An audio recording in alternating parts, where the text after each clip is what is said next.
PTI ने यूसुफ रज़ा गिलानी के खिलाफ कल मजीद मवाद लाने और सुप्रीम कोर्ट का दरवाजा खटखटाने का ऐलान कर दिया। फरूख हबीब बोले, अली हैदर गिलानी ने वीडियो में करप्शन का तरीका बताया जिसका फायदा यूसुफ रज़ा गिलानी को हुआ। कहा, यह आदि मुजरिम है जो आइन और इलेक्शन कवानीन की पामाली करके आए हैं।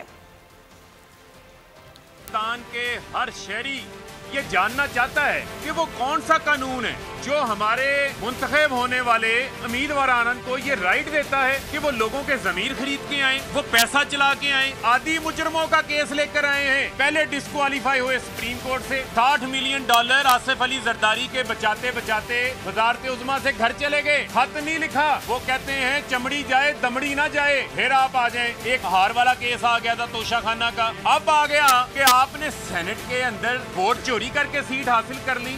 ये क्या पैगाम देना चाहते हैं? हम हरगिज ये नहीं होने देंगे। हम इस केस को इलेक्शन कमीशन के सामने लड़ेंगे और पाकिस्तान की आला अदालत तक जाएंगे। का बेटा आके खुद लोगों को कह रहा है कि यूसुफ रज़ा गिलानी के लिए मैं वोट मांग रहा था, मैं वोट खरीद रहा था, मैं सिंध हुकूमत का फंड इस्तेमाल करना चाह रहा था कि पूरी सिंध हुकूमत को भी इस्तेमाल किया जा रहा है। सब्सक्राइब करें और बेल दबाएं ताकि कोई खबर रह न जाए।